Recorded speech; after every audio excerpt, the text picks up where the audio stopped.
Hola, ¿cómo les va? Muy bienvenidos, buenas noches. Bueno, semana de tensión, por un lado, con el tema de las paritarias. Va a estar charlando con nosotros aquí Antonio Caló, el titular de la CGT oficialista. No suele dar muchas notas y es un momento crucial porque la UOM ha decretado un paro, después hubo una conciliación obligatoria.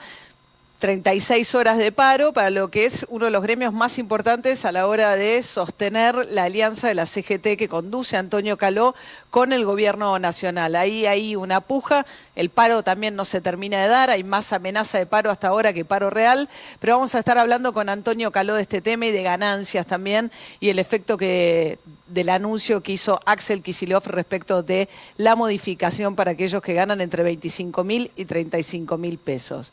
Además del tema paritarias con Caló, el tema con la Corte Suprema de Justicia de la Nación.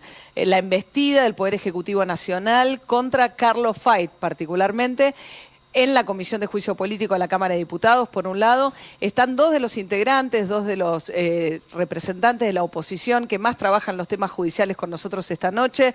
Diputado Manuel Garrido, Laura Alonso, buenas noches. Hola, buenas noches. ¿Se va a tratar el tema Fait en la Corte, en la Comisión de Juicio Político? Debería tratarse en el marco de un expediente donde haya un pedido de juicio político o una denuncia hecha por no un diputado. Es la única forma y lo debe tratar el Pleno de la Comisión. No es facultad de la Presidencia decidir nada respecto del tema. Y vamos a hablar, 97 años tiene Fait. Hoy Aníbal Fernández dijo que tiene que aparecer. Esto, la verdad, si apareciera se disiparían todas estas especulaciones. Lo que es cierto, me parece que más allá de esta cuestión que se plantea también con una hipocresía, muchas veces haciendo referencia al interés en preservar la institucionalidad y demás, está claro que acá hay una puja de poder entre el gobierno y la Corte Suprema. Y acá hay una presión que se está haciendo con amagues desde el Congreso, desde la Comisión de Juicio Político, porque hasta ahora, como bien decía Laura, lo que hay es un anuncio de que se va a evaluar una situación, sí, pero lo cierto es que no hay una convocatoria, no hay un planteo concreto, pero lo cierto es que son maneras de presionar y digamos, lo que está claro es que hay una presión y se lo quiere sacar como sea. Vamos a hablar también de tema hipocresía, me hizo acordar a lo que pasó hoy con Ollarvide. Hoy salvaron una vez más al juez de las 1000 vidas, ya no son 7, Norberto Ollarvide, en el Consejo de la Magistratura, con la causa por el anillo. Los consejeros, representantes del kirchnerismo, con el acompañamiento de la presidenta del Consejo, también a Daniel Rafecas, el juez que desestimó la causa de Nisman, que había llevado adelante la causa de Vudú. 2 casos desestimados, vamos a charlar con ellos también esta noche. Y la puja tiene que ver con generar una vacante nueva en la Corte Suprema para mostrar que tal como está no puede seguir funcionando. Hagamos un breve repaso de dónde venimos, de aquella Corte menemista con una mayoría vergonzosamente producida para elegir socios, amigos de Menem y tener lo que se llamó la mayoría automática. De aquella Corte fueron quedando hacia los tiempos de Néstor Kirchner 2 de sus integrantes, Petraki y Carlos Fait. Y luego vino la Corte que le dio tanto prestigio a Néstor Kirchner con los cambios que introdujo, los nombramientos que tuvo.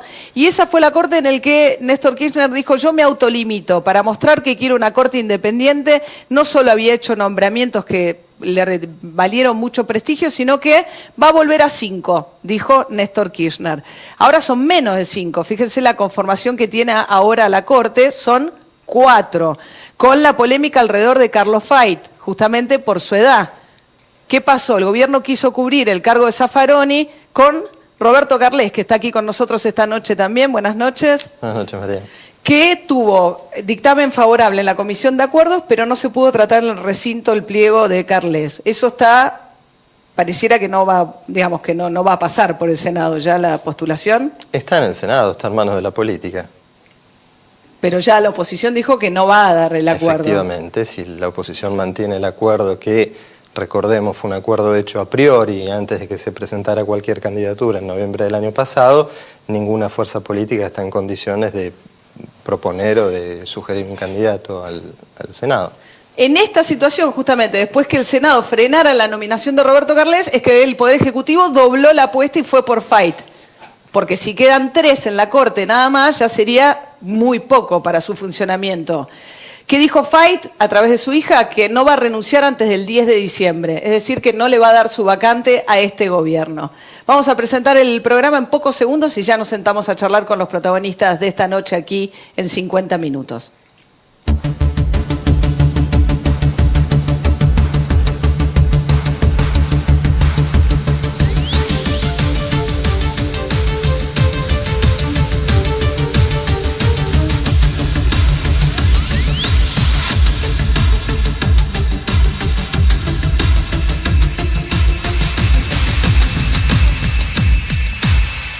Bueno, ¿qué tal? Buenas noches a los dos, gracias por venir. ¿Qué tal? Los invito a compartir unos segundos de Aníbal Fernández, que ha sido el espadachín en estos días reclamando que Fait o hable públicamente o presente la renuncia. Escuchemos a Aníbal Fernández. Aquel doctor Fait que prestó servicios tan importantes al país, ¿por qué no hace como hacía siempre, cuando sale de su casa a trabajar, recibe a los medios y habla ante los medios y hace un día una vida normal, por lo menos, para que todo el mundo sepa? Hasta el año pasado lo hacía, ministro. Y mi abuela también lo hacía unos años atrás, pero no vive ahora. ¿Qué dicen? ¿Laura? La verdad yo prefiero no comentar sobre Aníbal Fernández. Me parece que la situación general en términos políticos es lo suficientemente tensa y que lo que nosotros estamos, digamos, intentando y sosteniendo es que aquí hay 4 miembros de la Corte, que es un cuerpo colegiado, que ninguno de los otros 3 miembros de la Corte ha dicho que el doctor Fait no está en condiciones de ejercer su cargo. Por el contrario, es evidentemente una persona mayor, pero que tiene 97 años, 32 años de Corte Suprema de Justicia, ha visto pasar muchas cosas y a muchas personas, y la verdad que me imagino que el doctor Fait ni se debe detener en este tipo de declaraciones o situaciones. Lo que hay que cuidar aquí es la institucionalidad de la Corte. Hay que trabajar fuertemente en la Comisión de Juicio Político, porque no se puede hacer nada contra un juez de la Corte que no pase por esa comisión. De juicio político. Pero yo había escuchado un argumento de Manuel Garrido, que era que esto en todo caso es la Comisión de Acuerdos, que es la que del Senado. Claro, no, yo lo que digo es que el tiempo que establece la Constitución son 75 años, que ya pasó hace rato, Fait. La nueva Constitución la sancionada en el 94, dice que a los 75 años o tienen un nuevo acuerdo o se tienen que ir. Claro, ¿qué pasó? Bueno, obtuvo una decisión judicial que lo mantiene en el cargo. Porque él dice, yo juré con la Constitución anterior, no me cabe lo que hizo. Por eso Zaffaroni se fue a los 75. Claro, Zaffaroni y Belluccio. Hasta ahora hubo 4 jueces que llegaron a los 75 años, hubo 2 que se ajustaron al texto de la Constitución, que fueron Zaffaroni y Belluccio, y hubo 2 que se quedaron más allá, que fueron Petracchi y el primero que logró una decisión judicial para permanecer en el cargo fue Fait. Claro. Con este argumento, yo juré por la Constitución vieja, esta limitante no existía. No, el argumento en realidad es que la ley de convocatoria no incluía en la convocatoria de la reforma en los mandatos de los jueces de la Corte.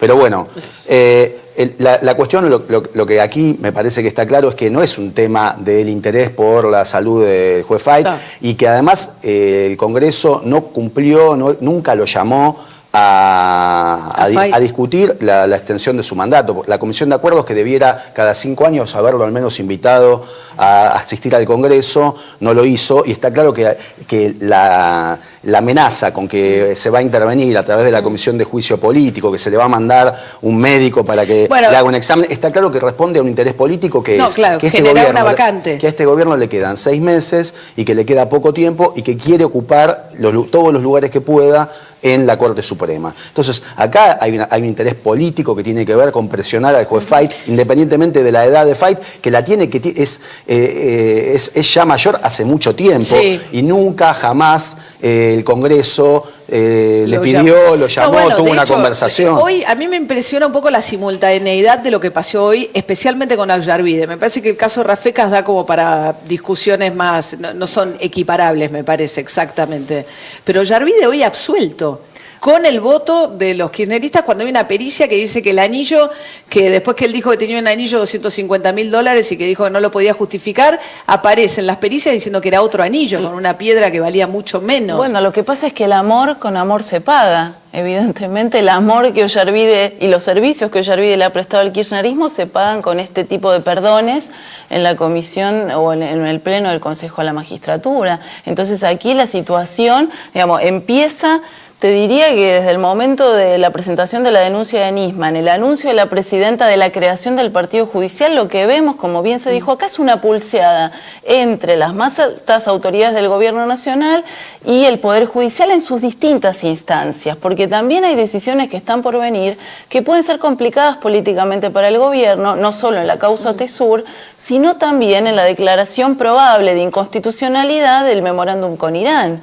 Entonces aquí hay un frente complejo en términos judiciales para el gobierno y probablemente mucho más complejo a futuro cuando la presidenta ya no sea más presidenta. Igual yo sí creo, y que me parece que si la Constitución dice que los integrantes de la Corte, la presidenta tiene facultades para proponerle al Congreso, al Senado, los reemplazantes el reemplazante de Zaffaroni, y hubo un acuerdo ahí de la oposición que dijo, no me importa el candidato que traigan, yo me voy a oponer. Después fue Carles y tampoco, digamos, y tampoco lo Mira, yo estoy en desacuerdo con esa declaración que se hizo en su momento de que no se va a votar a ningún candidato.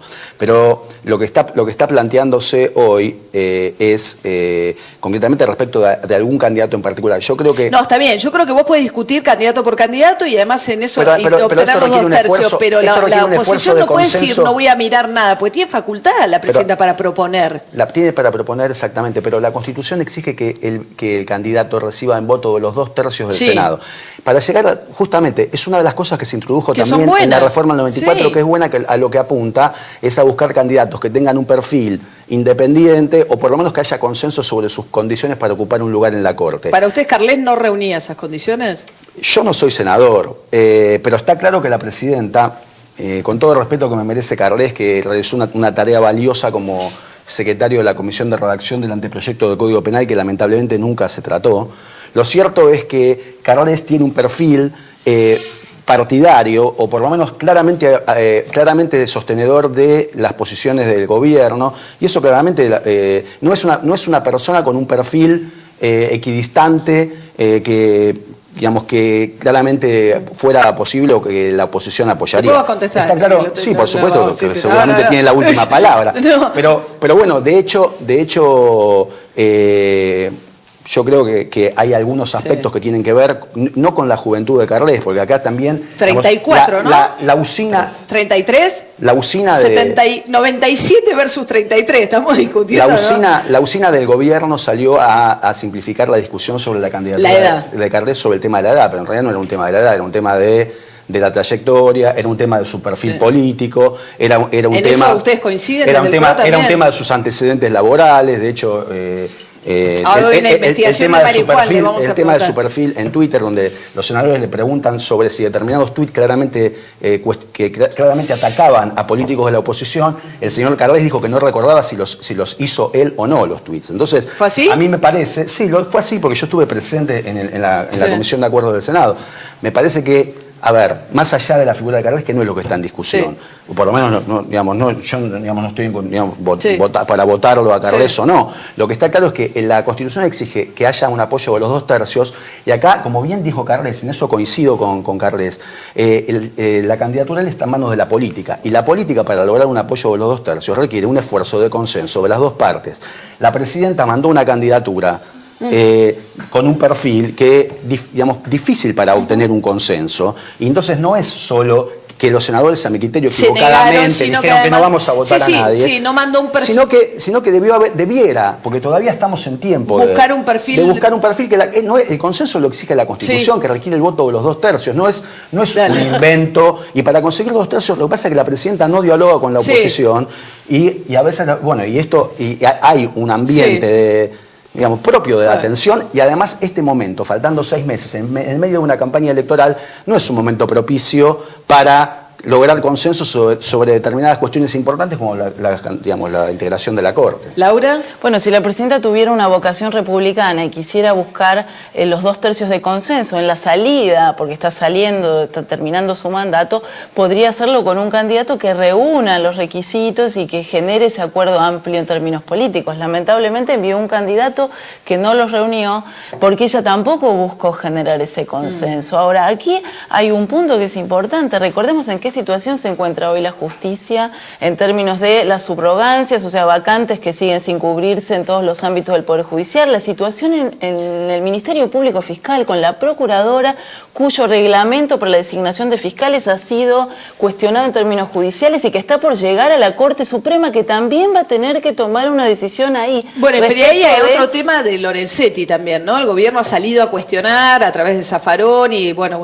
publicó Página 12 Berbisky que se hizo reelegir como presidente de la Corte Suprema antes de que venciera su mandato, y hay quienes hablan de falsedad ideológica porque el acta da a entender o afirma, según cada uno lo interprete, que estaba físicamente Fayt presente en esa decisión. Mira, a mí me parece que esto tiene que ver con una clara operación política. Más allá de la información periodística y las interpretaciones que pueda hacer cualquier periodista. Aquí la información se utilizó de una forma, esa información publicada el día domingo, que nos trae hasta el día de hoy. En el medio, con una reunión sorpresiva de la Comisión de Juicio Político, donde ninguno de nosotros sabía que se iban a cambiar la presidencia. Sí. Donde ninguno de nosotros sabía, pero intuíamos que se podía hacer algún planteo. Que pusieron una diputada de la Cámpora, que es del núcleo duro, digamos, de los que vienen llevando adelante la estrategia. O amenazan o presionan, cuando en realidad lo que tiene que haber, y es lo que el oficialismo todavía no se atrevió a hacer y debería hacer en términos reglamentarios, es presentar un pedido de juicio político contra Fayt. Entonces, ¿cuál es el Pero no lo hacen. Además, Juliana Di Tulio dijo que no lo van a hacer. Pero no pueden pedir nada. No pueden pedir pericias, no pueden pedir exámenes de idoneidad de ningún tipo, porque no tienen ninguna atribución para hacerlo. Solo se podría hacer si la comisión se reúne y si hay un pedido de juicio político, la presidencia convoca a la comisión, la mitad de la comisión más uno decide abrir un sumario. Bueno, así se bloqueó el juicio político a Vudú, ¿no? Ahí se van a abrir, las pruebas. Pero un minuto. Y yo tengo dudas de que una pericia médica, psicológica, lo que fuera, sea constitucional. Es otra de las cosas que... Lo de Vudú, que esta misma comisión de juicio político... Es una comisión que no se reúne nunca. Se reunió en 4 años, se reunió una sola vez para desestimar de plano los pedidos de juicio político del vicepresidente Vudú. Digamos, llama la atención que de repente se produzca el cambio en la titularidad de la comisión, y está claro que apunta a, digamos, es parte de esa escalada en contra de Fayt, o por lo menos es una amague sobre la Corte Suprema. Y lo último, quería preguntar por Rafecas. Hoy, digamos, salvaron del juicio político los kirchneristas, los representantes del kirchnerismo, a Ollarvide por la historia del anillo y a Rafecas por la historia de los WhatsApp que intercambió con el abogado de Amado Vudú, hasta que Vudú decidió que no lo quería más y lo denunció. Es casi simbólico, ¿no? Por Rafecas, que lo hayan salvado el mismo día que Ollarvide, después de haber firmado el fallo que firmó en el mes de enero, en 8 días de haber leído la denuncia de Nisman. También muestra la actitud del gobierno, según para dónde vayan los fallos de los jueces. Porque lo defenestraron a Rafecas cuando... Lo mismo hicieron con Nisman. A Nisman, ¿quién lo encaramó como fiscal antiterrorista? Y ahora resulta que es una persona de dudosa moralidad, bueno, es un corrupto. Los gastos de tarjeta. Bueno, y nadie lo sabía. Lo llevaron nada más ni nada menos que al cargo de fiscal antiterrorista, y ahora resulta que descubren todos los problemas de personalidad que tenía. Claro. Y lo mismo pasa con Fayt. De repente ahora que necesitan el cargo en el último minuto del gobierno, entonces ahora sí lo van a llamar para preguntarle qué opina. Rafecas era el juez que iba a renovar la justicia federal y lo respetaban. Cuando aprueba un allanamiento contra Vudú, lo defenestran o lo dejan al vicepresidente que lo defenestrara, y después, como desestimó la denuncia contra Nisman, lo revalorizaron. Bueno, y tomo un tema respecto de los gastos de tarjeta, estas cuestiones que vos dijiste. La procuración, y vos fuiste fiscal, la procuradora tiene la facultad de controlar el ejercicio de la función pública de los fiscales del Ministerio Público. Digo, tiene que cumplir con la ley de ética. ¿Nunca controlaron el patrimonio del fiscal Nisman o de otros fiscales? Esta es una pregunta para hacerle a la procuradora Gils Carbón. No, y los vínculos con la Secretaría de Inteligencia, que depende del Poder Ejecutivo, lo descubren. Pero además, a mí me parece que hay una pregunta interesantísima. Si eventualmente lo que están queriendo, digamos, se probara que él vivía con un nivel de vida mucho más alto que le permitía su salario, ¿de dónde obtenía en todo caso ese sobresueldo o ese dinero? ¿Era plata que venía del presupuesto de la Fiscalía o de la propia Secretaría de Inteligencia? Si era la Secretaría de Inteligencia, hay un jefe de la Secretaría de Inteligencia designado por el Poder Ejecutivo. Por eso también las prepoteadas de Aníbal Fernández en este caso, como la que mostraste Sí. recién al comienzo del programa, o en el caso de Nisman, claramente reflejan cómo se manipula políticamente o se domina determinadas situaciones que se conocen de antemano y que se sacan a relucir cuando conviene políticamente en un otro sentido. Pero por eso digo lo de la hipocresía. La hipocresía de Aníbal Fernández, que no le importa nada, no le importa ni la independencia de la Corte.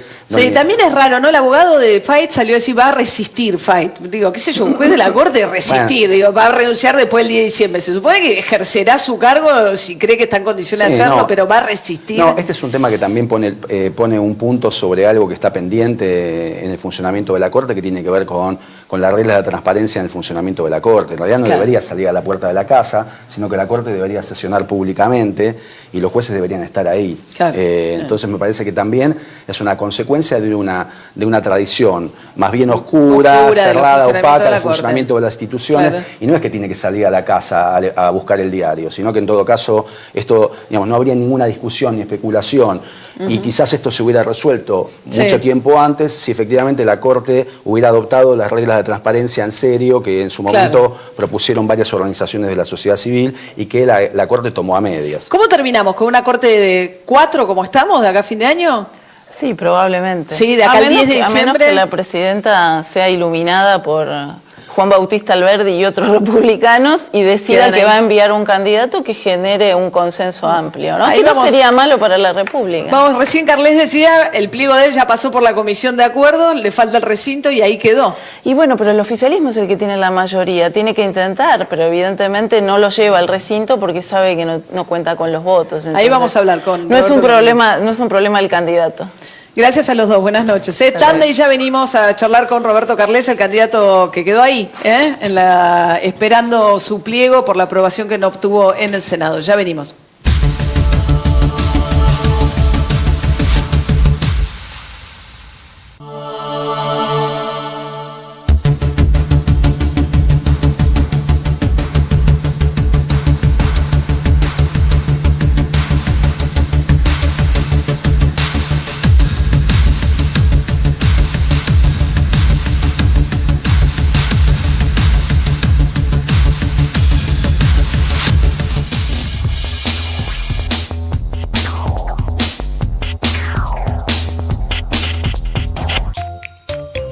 Encontrá frescura, encontrá calidad, encontrá variedad y también encontrá ofertas. Del viernes al domingo en Jumbo. 3x2 en galletitas, snacks, arroz, fideos, sopas, chocolates, bombones, detergentes para la ropa y lavavajillas. Además, 4x3 en leches UAT, pagando con tarjetas Cencosud, 5x3. Jumbo, te da más.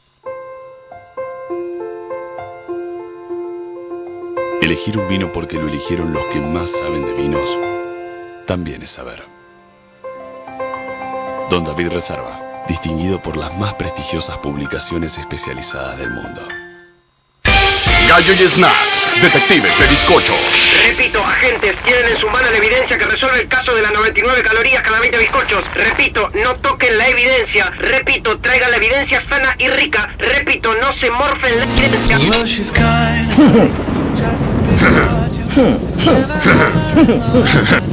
Déjame probar eso. Gallo, Snacks, libre de gluten. ¿Sabías que las bacterias de tus axilas son las causantes del mal olor?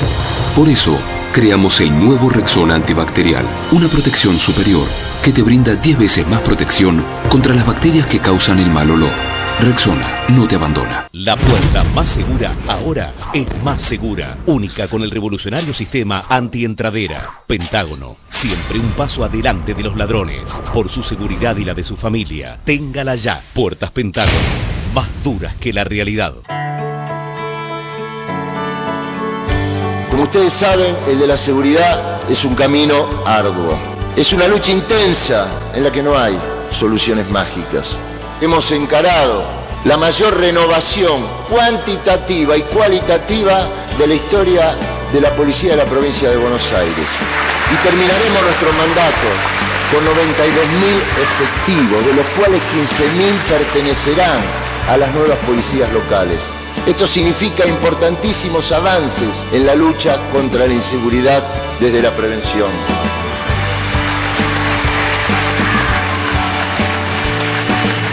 Buenos Aires, Gobernación Daniel Scioli.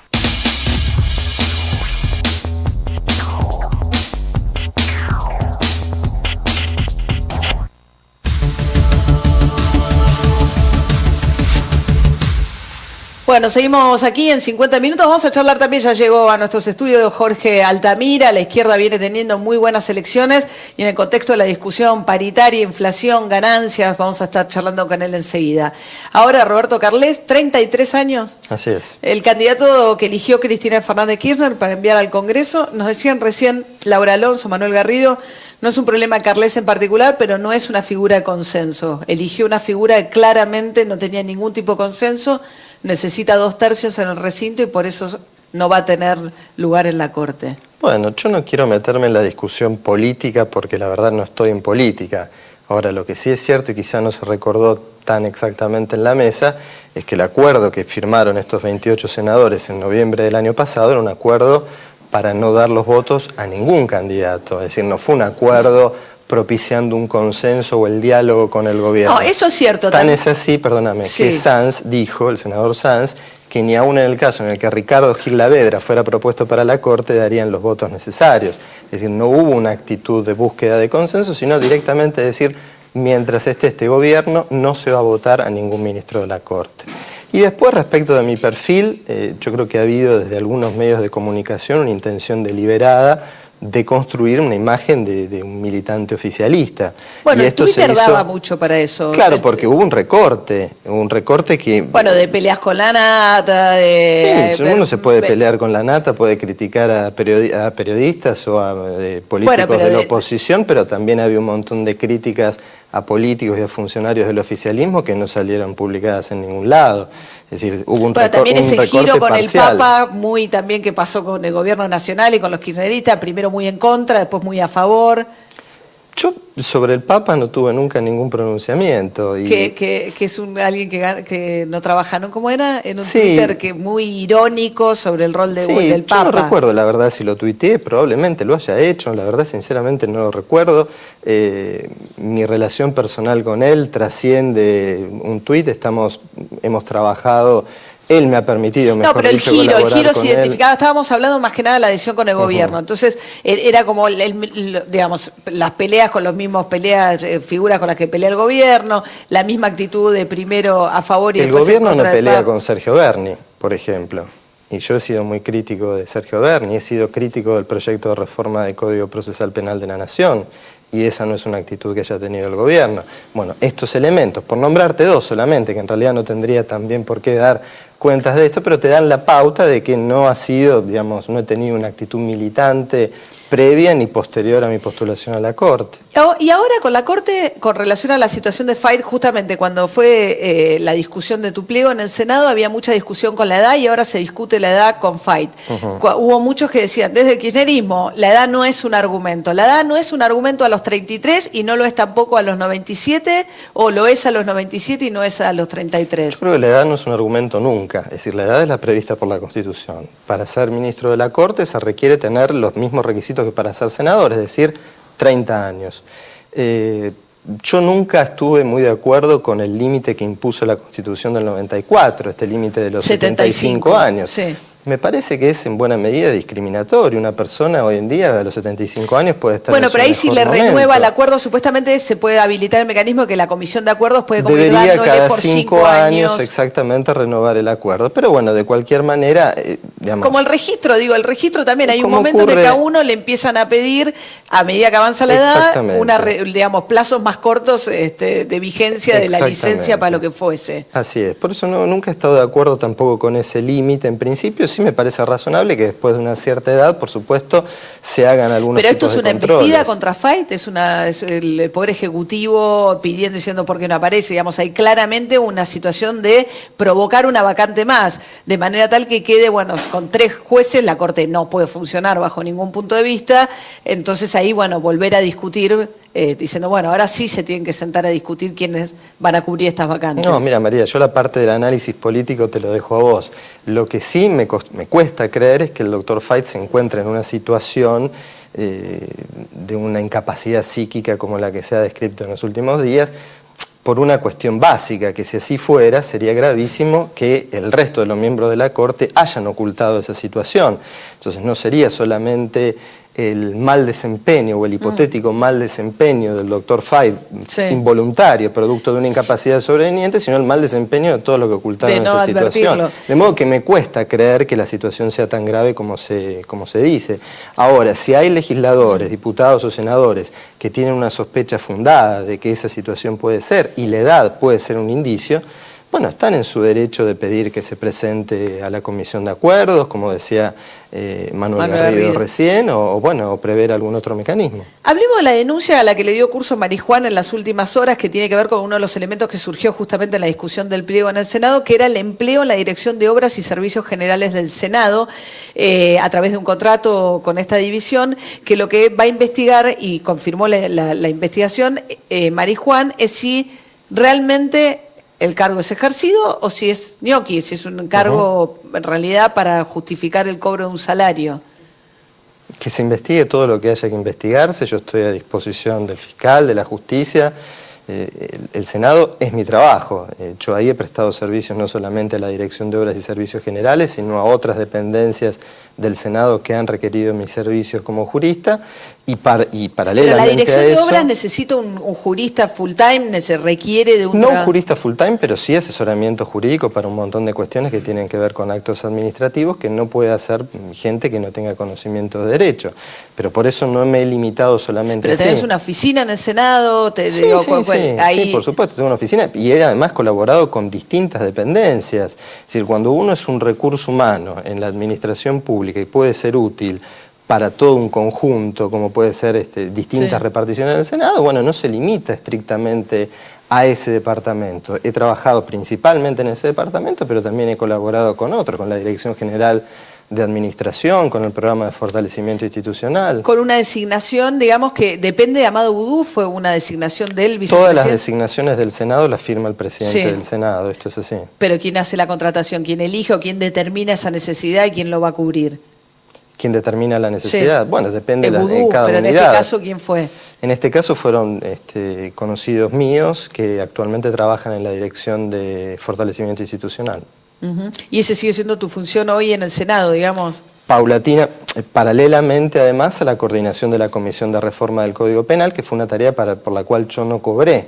Es decir, y eso también quedó estancado. Se me asignó también esa tarea como parte de mi contrato. Esa foto es del día de la entrega del anteproyecto. Claro, que fue la comisión de la cual participaron Pinedo, que Ricardo refuerza un poco además la imagen Zaffaroni. de candidato kirchnerista, ¿no? ¿Por qué? ¿Porque estás con la presidenta? Pero había la idea de que era una línea de continuidad en términos de perspectiva sobre el derecho y sobre todo sobre el derecho penal, de un seguimiento de Zaffaroni, como que es un discípulo de Zaffaroni en la elección. Él ha sido mi director de tesis, tengo muchísimas coincidencias con él y en muchas cosas no coincido, por supuesto. Pero, tengo pensamiento autónomo. No, bueno, está bien, pero uno tiene dentro de determinadas disciplinas ciertos maestros o unos discípulos, digamos, y se entendía que era un nombramiento en la misma línea, siendo que Zaffaroni era claramente el ministro de la Corte, que terminó siendo, porque al principio no lo era. Al principio él litigó en contra de los Kirchner y cuando lo eligen en realidad juez de la Corte, él venía de haber litigado y de tener una relación bastante conflictiva, pero con los años se transformó en el juez más cercano al Poder Ejecutivo. Con Zaffaroni tienen más que ver con la dogmática penal que con el resto de los asuntos. Massa dice que ese código es un desastre, que la propuesta que hicieron es para beneficiar narcotraficantes, delincuentes, juntó firmas. Sí, vos te imaginás a Pinedo, Gilavedra, Barbagelata, Arlanian y Zaffaroni haciendo un proyecto semejante. Pues esa fue una campaña de oportunismo político que se montó antes incluso de que el proyecto se presentara. Bueno, no, pero tanto Pinedo como Gilavedra, sobre todo Pinedo, marcaron algunas disidencias respecto al proyecto final, digamos. Algunas que incluso compartía yo, como por ejemplo el hecho de haber eliminado la reincidencia. Para mí era algo que se podía haber mantenido, particularmente en el reincidencia como agravante, o sea, a la hora de condenar a alguien, no darle más años porque fuese reincidente. De cualquier manera, hoy en día, María, los jueces no fundamentan debidamente la pena que aplican y por qué la aplican. Es decir, si aplican mucha pena o poca pena, no te explican por qué lo hacen. Entonces, era positivo, me parecía a mí, que dentro de los factores a tener en cuenta se le diera el de las condenas previas. ¿Existe el partido judicial, como dice la presidenta? No, no creo. Lo que sí veo que hoy en día lo que ha pasado y me parece muy saludable es que hay una visibilización de distintas formas de pensar, de interpretar la justicia, del modo en el que se debe organizar el Poder Judicial, que antes estaba invisibilizado, que corría solamente por los pasillos de tribunales y hoy se debate con públicamente. Justicia legítima, digamos, la aparición Exactamente, con un rol mucho más activo de la Asociación de Magistrados, con Justicia Legítima, con todas las asociaciones que integran, y me parece muy positivo que cada uno... que en primer lugar que quienes integran el Poder Judicial o son funcionarios tengan una visión de lo que hacen, porque si no es un poco hacerlo en manera automática, y además que si tienen la vocación de hacerlo, participen activamente. Bueno, y daría la sensación, yo le preguntaba a Laura Alonso y a Manuel Garrido, son diputados, no son senadores, los que votan la designación de jueces de la Corte son senadores, pero son de los partidos de la oposición que tienen la llave de alguna manera para destrabar esta designación. Y ellos imaginan un escenario sin nombramientos hasta después del 10 de diciembre, siendo una propuesta de la presidenta, uno imagina que es un pliego que está destinado a no volverse en silla de la Corte, ¿puede ser?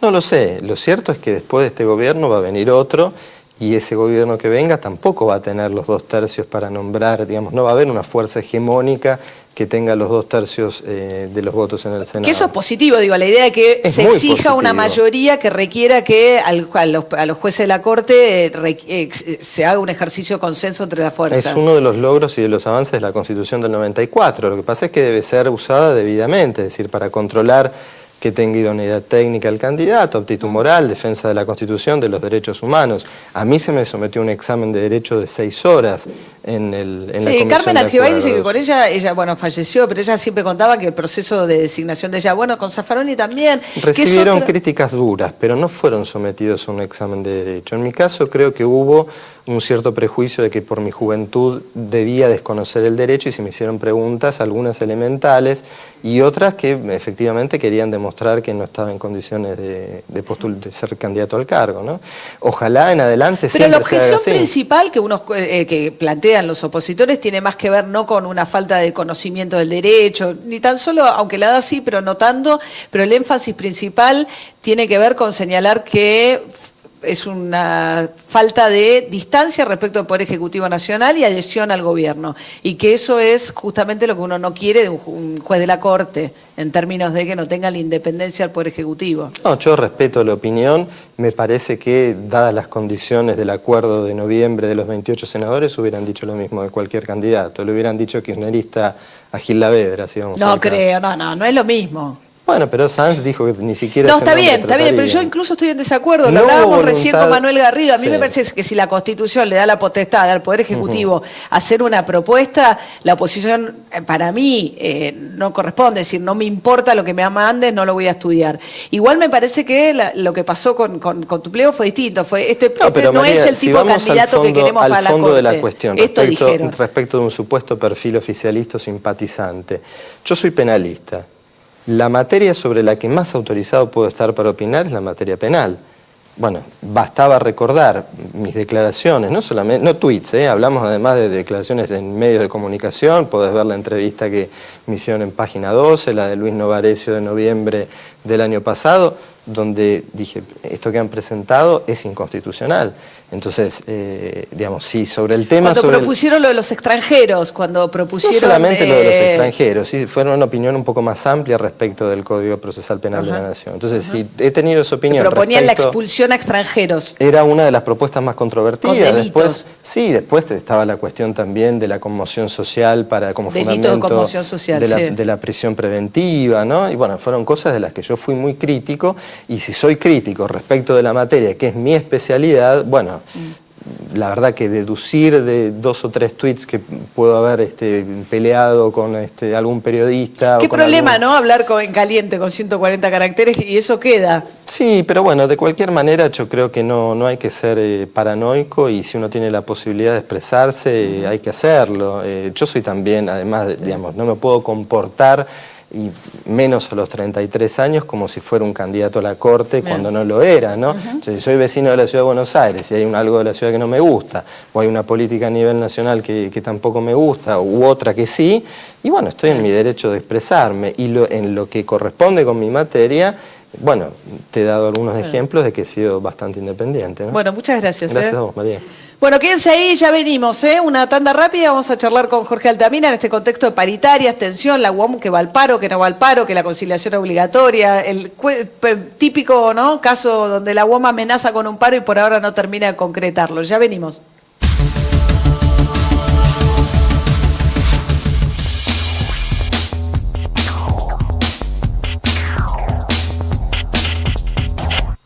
¿Viste que a todo lo que está buenísimo le ponemos un re?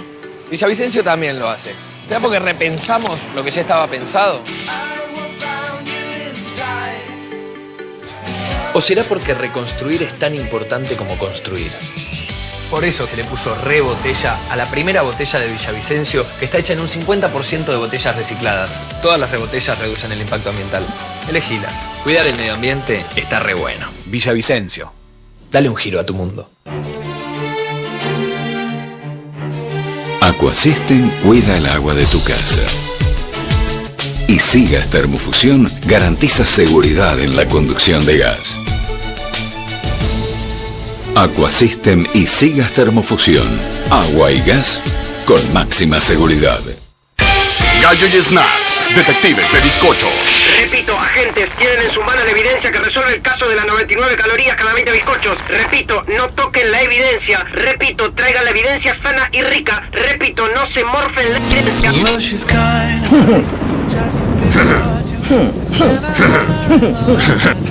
Déjame probar eso. Gallo, snacks, libre de gluten. La salud y el desarrollo futuro de tu hijo no están determinados solo por los genes, sino también por el entorno. Empezaste de la mejor manera con la lactancia materna. Y ahora en esta nueva etapa, descubrí el nuevo Nutrilon Profutura 3, nuestra nueva fórmula más avanzada, inspirada en Early Life Nutritional Programming, apoyando las bases fundamentales de su futuro y acompañando a tu hijo durante su crecimiento, para contribuir a desarrollar su potencial y ayudarte a estimularlo día a día. Juntos preparémoslo hoy para los nuevos desafíos del mañana.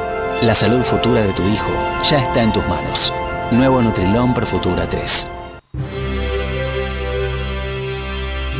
125 parques industriales en nuestra provincia. Y vamos camino a fin de año a triplicarlos. ¿Saben lo importante?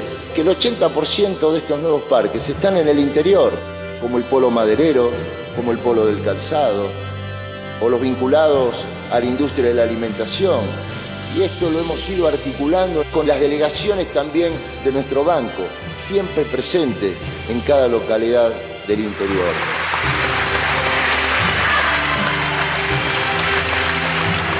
Banco Provincia, de tu lado. Buenos Aires, Gobernación Daniel Scioli.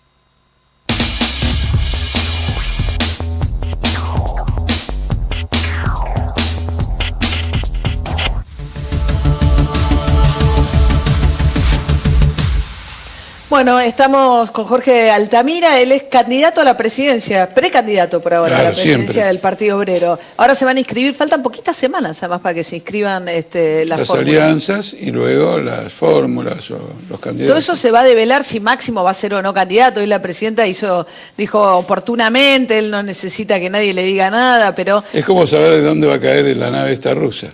más o menos. Claro, bueno, dijo, pero dio a entender que se va a presentar. Pero digo, todas esas incógnitas sobre si la presidenta misma se va a presentar, todo esto se está por develar ahora. ¿Ustedes van a ir, Partido Obrero, con candidato Altamira? No solo tenemos el apoyo del Partido Obrero. Vamos a ir una interna porque desde nuestro punto de vista, luego de una intensa campaña que yo he hecho, estamos colocados en una posición muy expectable. Probablemente peleemos el cuarto lugar, lo cual significa que frente a los tres candidatos que más lucen electoralmente, aparecemos como un polo político claramente. Bueno, en la Ciudad de Buenos Aires pasó eso, ¿no? Quedaron cuartos con Miriam Bregman, ¿no? Por arriba del 4% de los votos. Claro, pero a nivel nacional eso podría ser más intenso. Y entonces la propuesta de hacer la interna es dinamizar la campaña política presidencial. Con Nicolás del Caño de candidato. no sé. Pero ellos no tienen candidato ya. No sé, todavía tendrán que definir si tienen un candidato o no tienen un candidato. De cualquier manera vamos a ir a una interna, porque no podemos permitir el inmovilismo en la campaña presidencial. Tenemos la responsabilidad de dar una fuerte pelea presidencial por la posición que objetivamente hemos alcanzado. Yo, por ejemplo, participo mucho en las elecciones locales, apoyo, pero es necesaria una campaña presidencial. Bueno, además han ganado muchísimos centros de estudiantes, le fue muy bien en Mendoza, le fue muy bien en Salta, Santa Fe no. No, Santa Fe muy bien. Muy bien, ¿cuánto sacaron? Claro, porque Santa Fe muy bien, primero porque pasamos las PASO. Pasaron las PASO, sí. En segundo lugar, porque en zonas industriales muy importantes hemos obtenido 2 dígitos. Por ejemplo, en todo el cordón industrial de San Lorenzo estamos entre 8 y 14 puntos. Donde hay fábricas, o sea, donde hay fábricas... No solo fábricas, es la zona más importante del país y el puerto, en algunos rubros, es uno de los más importantes del mundo. Entonces quiero mostrar con eso también que esa concentración, 2 dígitos de votos, revela una dinámica política intensa. Entonces, ¿qué ocurre? Claro que hay 3 que pelean los primeros lugares según las encuestas, pero todos coinciden en que más o menos proponen lo mismo. Y Macri, Massa y Scioli. Claro, más o menos proponen lo mismo y ellos mismos dicen que van a tener que gobernar en coalición. Bueno, pero eso por las mayorías del Congreso también, porque ninguno tendría mayoría de Congreso. Bueno, pero no alcanza, tenés que tener acuerdos, tenés que tener convergencias de política económica para admitir una coalición. No basta la formalidad de que no tengas una mayoría en el Congreso. Entonces la izquierda parecería como la única oposición política vertebral a lo que serían los candidatos del ajuste. Está Margarita Stolbizer también. Pero con una centroizquierda en descomposición. Ella misma en algunas provincias apoya candidatos de Massa o de Macri. ¿Por qué el ajuste? Usted dice que lo que viene es... ¿Esto qué es? Si usted, digamos, ustedes son críticos de este momento también. Sí, esto es un ajuste, pero como el desequilibrio económico es fenomenal, estos son ajustes en cuotas para llegar a octubre. Después de octubre ellos tienen previsto un ajuste muy grande. Vos fíjate que el Banco Central le debe a los bancos 400.000 millones de pesos a una tasa de interés del 23%. Solamente la puede pagar si emite una barbaridad y crea una inflación fenomenal. Van a hacer una devaluación para licuar esa deuda, embromar a todos los depositantes de los bancos. Ustedes dicen que lo que viene es una devaluación fuerte, como la de enero del año pasado o más. Una devaluación significativa dependerá de las circunstancias internacionales. Pero hay un desequilibrio, el tarifazo es lo mismo. A ver, ¿por qué Edesur sube a la bolsa de Nueva York? Sube porque le dan grandes subsidios. Hoy me pasó en el subte. Sí. Sin sube sale 5 pesos. Vino a tocar el saxo alguien al vagón y le daban 5 pesos. Entonces yo dije, ¿cómo puede ser que estemos pagando de viaje de transporte lo mismo que... Está bien, pero no le pagas el saxo todos los viajes. No, lo que quiero decir es el valor de los 5, que el transporte también el taxi sigue subiendo. No hablo del subte particularmente versus colectivo, porque el subte sea más decir que es muy barato, puedo decir que es barato. Me parece que, sobre todo si uno habla con la gente del interior, alguien en Santa Fe, en Mar del Plata, ¿les parece una injusticia enorme que los del área metropolitana... Ojo, yo creo que tiene que haber subsidios, sobre todo para el que toma 3 transportes para ir a trabajar y que pague uno solo. O sea, ya que está la tarjeta, un subsidio inteligente, que vaya al que lo necesita. Cuando el Estado da subsidios, eso lo absorbe el salario. Yo esto lo he explicado infinita cantidad de veces. Eso es lo que dice Cristina Kirchner. No, Cristina Kirchner una vez, tomando lo que nosotros venimos explicando hace mucho tiempo, y no es la primera vez que toma lo que nosotros decimos. Ella dijo que el subsidio es una forma de poner plata en el bolsillo de los trabajadores. No. El subsidio es una forma de poner plata en el bolsillo de los patrones. Sí. Por una razón elemental. Cuando vos tenés un subsidio, la tarifa es baja, del transporte o de la luz. Sí. Eso baja el promedio de la canasta familiar. Sí. Cuando se discuten salarios sobre la canasta familiar. Sí, el costo, digamos, si me va barato el transporte, la luz, entonces te dan un salario inferior que está absorbiendo, por el lado del salario, el subsidio que te dieron. Pero eso no se verifica casi, salvo en el área metropolitana, en el resto del país se paga el gas al precio que, digamos, otro precio, la electricidad. Bueno, por eso la situación es mucho más desesperante en el interior, es decir, ahí tenés una perversidad fenomenal. ¿Pero por qué voy a sostener subsidios que son solamente para el área metropolitana? No, yo lo que quiero decirte es esto. El subsidio ya está absorbido por el salario, es un beneficio de la clase patronal, que además también recibe subsidios por gas y luz. ¿Está claro o no? Quiero que se entienda bien. el subsidio deprime el costo de la canasta familiar. Sí. Y cuando se discuten salarios, Sí. se discute sobre esa canasta familiar deprimida. Si la canasta familiar fuera superior, el salario sería superior. Como es inferior, el patrón, el empresario, el capitalista, el nombre que quieras ponerle, le paga al trabajador un salario inferior al que le pagaría si la tarifa fuera una tarifa, digamos, de mercado, entre comillas. Entonces el que sale beneficiado es el capitalista que paga salarios inferiores y él se queda con la totalidad del subsidio.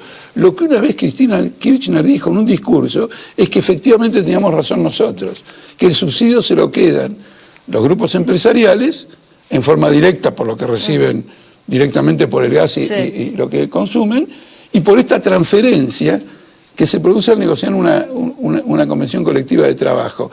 Y lo dijo porque ese día se enojó con los empresarios. Ahora viene una paritaria bastante complicada, ¿no?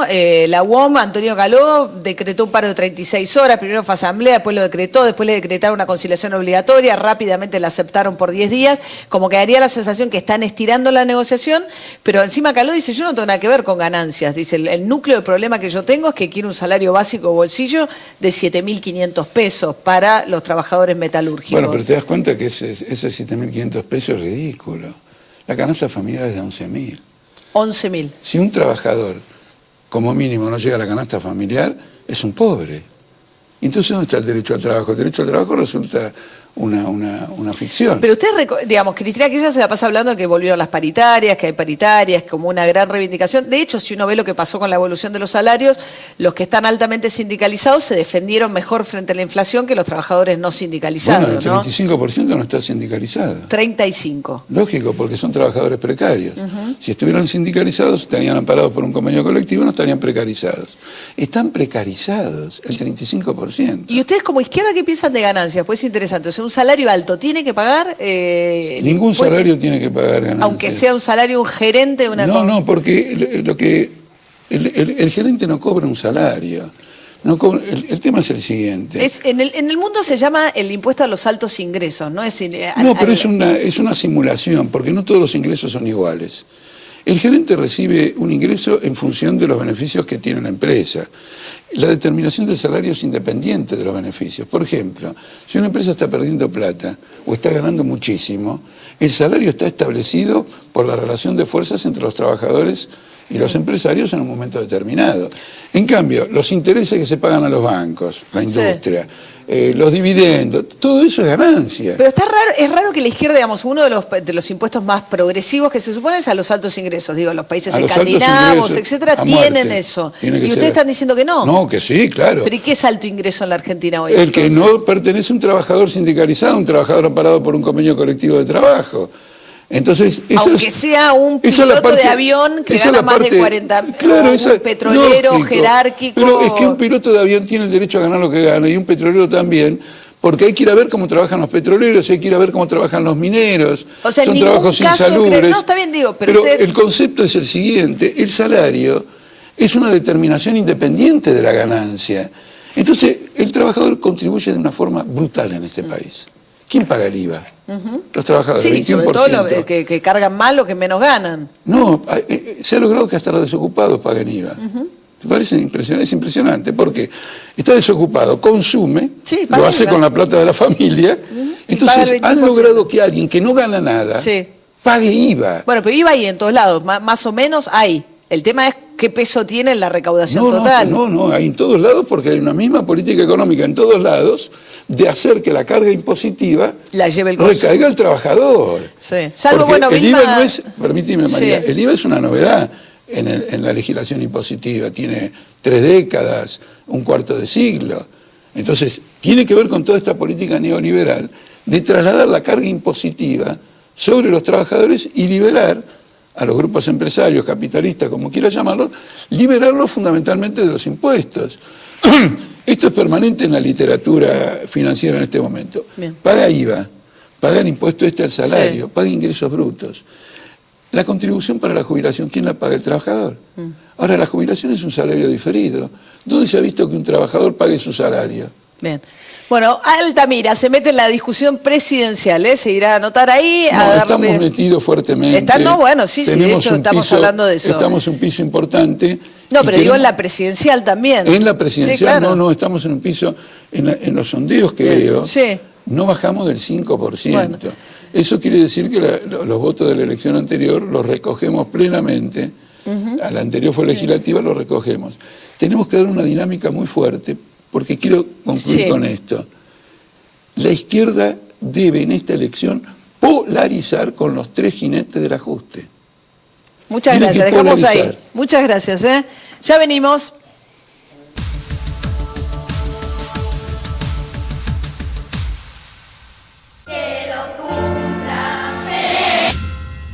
Al cumplir 18 años, miles de jóvenes sin familia pueden quedarse en la calle. Sumate a Doncel y ayudarlos a tener un futuro, porque crecer no tiene que ser una amenaza. ¡Ah! ¡Mamá! Te puede pasar. ¡Ah! Asegura tus instrumentos musicales contra robo y todo riesgo. Acércate a Provincia Seguros, una empresa del Grupo Provincia. Buenos Aires, activa como nunca. Gobernación Daniel Scioli.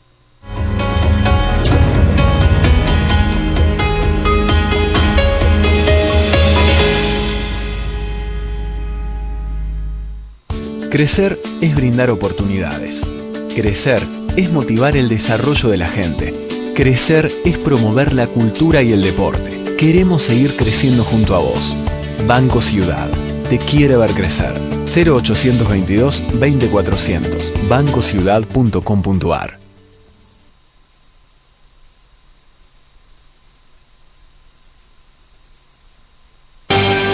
Silfa.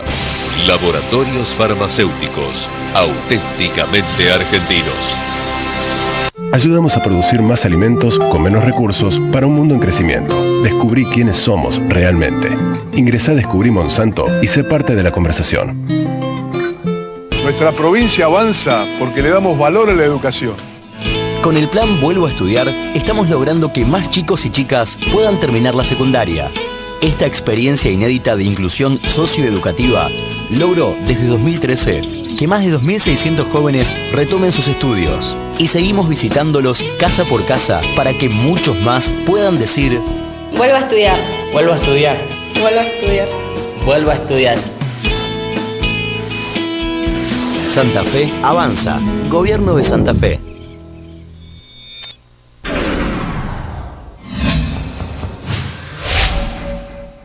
Alquilar se puede. Ahora la ciudad te da la garantía y un préstamo inicial para que vos y miles de personas puedan elegir dónde vivir.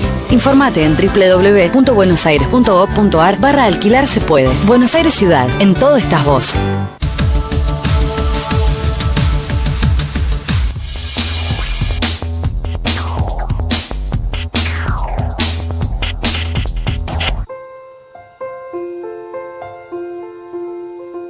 Elegir un vino porque lo eligieron los que más saben de vinos, también es saber. Don David Reserva, distinguido por las más prestigiosas publicaciones especializadas del mundo. Con Blaisten, sentite ten. Del 7 al 11 de mayo, pagando en efectivo, tarjeta de crédito o de débito, 20% de descuento en todos los cerámicos y porcelanatos nacionales, griferías y muebles de baño. Blaisten, inspira tu hogar. La puerta más segura ahora es Más Segura, única con el revolucionario sistema antientradera. Pentágono, siempre un paso adelante de los ladrones. Por su seguridad y la de su familia, téngala ya. Puertas Pentágono, más duras que la realidad. Bienvenidos al Desafío del Baño, el show donde los gérmenes juegan con la muerte. Primer desafío. Los participantes se enfrentan a la lavandina líquida. ¡Correcto! ¡Y lo lograron! Segundo desafío. Veamos si pueden encontrar... ¿Qué es eso? ¿Pin? ¿Lavandina en gel? ¡Oh, no! ¡Es tan espeso! ¡Se adhiere a la superficie! ¡No hay donde esconderse! ¡Es el final del show! Pin lavandina en gel. Más espeso. Mortalmente preciso. Cuando hay convicción, hay decisión. Y cuando hay decisión, se concretan hechos. Junto a Daniel, creamos para La Matanza y para la provincia la fuerza de seguridad más importante del país. Y si hay hechos, hay resultados. Vamos a llevar paz y seguridad al corazón de Buenos Aires, porque estamos convencidos que el verdadero cambio es seguir cambiando la Argentina. Nueva policía, Más seguridad. Por toda la provincia. Por Argentina. Intendencia de La Matanza. Gestión Fernando Espinosa.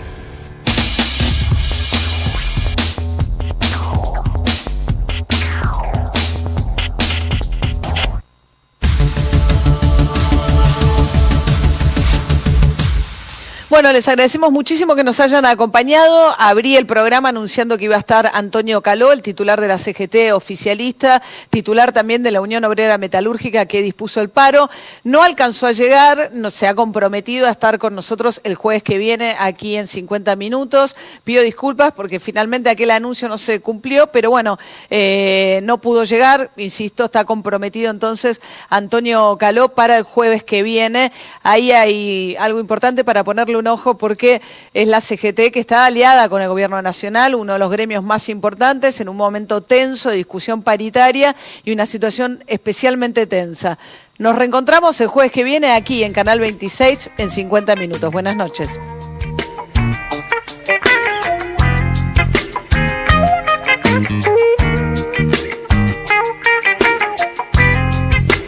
This is the end for what I'm seeing, what I'm hearing.